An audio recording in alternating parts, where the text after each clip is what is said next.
Cinderella Penguin, or the Little Glass Flipper. There once was a young penguin named Cinderella, who lived in a faraway land with her stepmother and two stepsisters. Cinderella was a kind and gentle penguin, but her sisters were selfish and vain.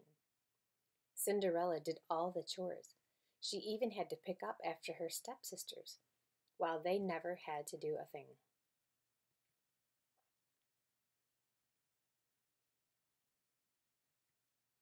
The sisters wore the finest of clothes and slept in large, cozy feather beds with silky sheets and fluffy pillows. Poor Cinderella wore nothing but worn-out tatters and slept in the cold stone cellar, up on a small shelf beside some old tin plates. One day it was announced that the Penguin Prince was giving a costume ball. The stepsisters and their mother received an invitation. Cinderella wanted to go too, but they just laughed at her. The prince would never want to meet a shabby cinder block like you. For weeks the house was filled with talk of the ball. The sisters had costumes made from the finest fabrics. They ate only the tiniest meals so they could have the tiniest waists. And they were always in front of the mirror, posing and practicing their curtsies. Finally, the night of the ball arrived. Cinderella rushed about, ironing her stepsisters' costumes and helping them dress. Then, without a thank you or goodbye, the carriage swept the stepmother and stepsisters off to the ball. Cinderella burst into tears. She felt so alone and unhappy. Suddenly, in a glow of blue light, the great fairy penguin appeared before her. "Why are you crying, Cinderella? Do you want to go to the ball?" she asked. Cinderella blinked back her tears. "Oh, yes, more than anything." "Then you shall." "First," said the fairy penguin, "you must fetch me a pumpkin from the garden." Cinderella didn't know how a pumpkin could help her get to the ball, but she quickly brought her the best one she could find. The fairy gave it a firm tap with her wand, and it magically turned into a beautiful golden carriage.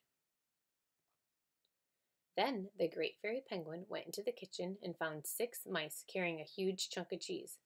With a tap of her wand, they turned into a handsome team of 6 horses. She turned the cheese into a fat coachman in uniform. They all marched out the door and took their places, as if it were the most natural thing to do. "Now you can go to the ball. Are you happy, Cinderella?" asked the fairy. "Oh, yes," said Cinderella, but then she looked sadly down at her ragged clothes.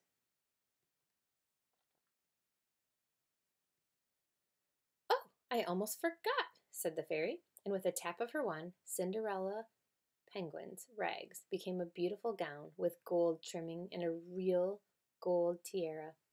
On her feet were a pair of glass flippers, the prettiest and most delicate that Cinderella had ever seen. "Now, one last thing," said the great fairy penguin. "The magic spell ends at the stroke of midnight. The carriage will turn back into a pumpkin, the horses back into mice, the coachman into cheese, and you'll again be dressed in rags, so you must leave the ball before midnight." Cinderella promised to remember. Then, waving goodbye, she stepped into the carriage and rode off, her heart filled with joy. When Cinderella arrived at the palace, the ball was in full swing. She was welcomed with a fanfare of trumpets, and she marveled to see so many fine penguins wearing such magnificent costumes. Her stepmother and stepsisters didn't notice her. They were too busy gobbling down snacks and party sandwiches at the buffet tables. But the Penguin Prince noticed Cinderella at once. "Who is she?" he asked his courtiers. "She is the most beautiful penguin I have ever seen." Cinderella had never met as handsome and charming a penguin as the prince. From their first dance together, he never left her side. They whirled and twirled around the dance floor to the applause of the admiring crowd.